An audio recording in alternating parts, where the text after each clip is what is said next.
Let me start with something that might feel a little too real.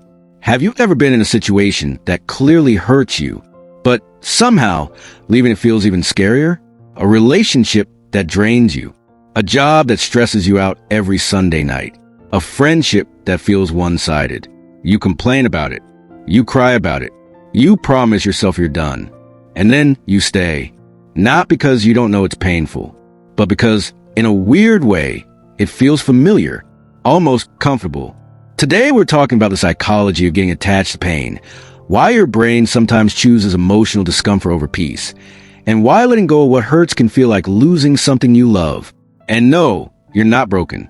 Your brain is just trying to protect you in the most confusing way possible. Let's get one thing straight. Humans don't just get attached to people. We get attached to emotional patterns. Your brain's number one job is not to make you happy. It's to make you feel safe and familiar.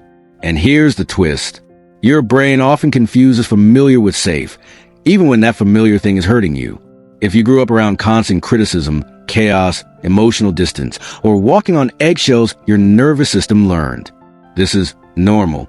This is how relationships feel. So later in life, when you meet someone calm, stable, and emotionally available, your brain goes, this is weird.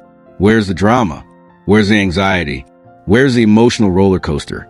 And when you meet someone unpredictable, distant, or hot and cold, your brain goes, yes, home. Not because you enjoy suffering, but because your system recognizes a pattern. Familiar pain can feel safer than unfamiliar peace. Now, let's talk about something called emotional conditioning. Your brain is like a very dramatic dog.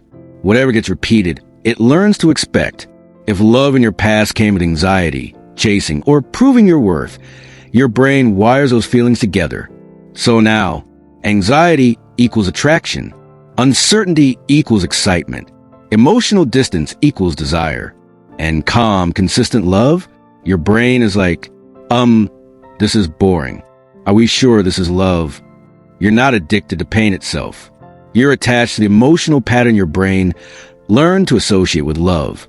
That's why you can miss someone who treated you badly. Not because they were good for you, but because your nervous system got used to the emotional rhythm. It's like emotional Stockholm syndrome, but with feelings. Another big reason we get attached to pain is something called intermittent reinforcement. Sounds complicated. It's not. Imagine a vending machine that only gives you snacks sometimes. You put in money, nothing. Again, nothing. Third time, chips. Now you're hooked. Because unpredictable rewards are more addictive than consistent ones. This is exactly how toxic dynamics work. One day they're distant. Next day they're sweet. Then cold again. Then suddenly affectionate. Your brain starts chasing the next good moment, like it's a jackpot. You're not staying for the pain. You're staying for the hope. And hope, mixed with inconsistency, is one of the strongest emotional traps out there. It keeps you emotionally gambling. Maybe they'll change. Maybe this time will be different. Maybe the good version of them will come back. Meanwhile, your stress levels are doing cardio every day. Let's also talk about identity. Sometimes pain becomes part of how we see ourselves. The one who always gives more. The one who fights for love. The one who never gives up on people. Sounds noble, right? But sometimes what we call loyalty is just fear of letting go. If you spent years being the strong one, the fixer, the patient one, walking away can feel like you're betraying who you are.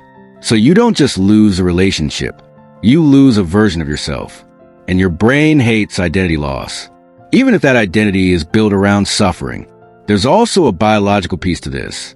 Emotional pain activates many of the same brain areas as physical pain. But here's the wild part. Emotional highs and lows also release dopamine, the brain's reward chemical. So when you're in a painful but emotionally intense dynamic, your brain gets stuck in a cycle. Stress, relief, hope, disappointment, repeat. It's exhausting, but it's also stimulating. Calm, healthy relationships feel steady. No huge emotional spikes. To a nervous system used to chaos, peace can feel like nothing. And your brain, dramatic as ever, goes, "Excuse me, where's the emotional fireworks show?" Now here's the part most people don't realize. Letting go of painful patterns can feel worse before it feels better. Because you're not just losing a person or situation. You're breaking a neurological habit. Your brain literally goes through withdrawal. You might feel restless, doubtful, lonely, tempted to go back. Not because it was right for you, but because it was familiar. Growth often feels like loss before it feels like freedom.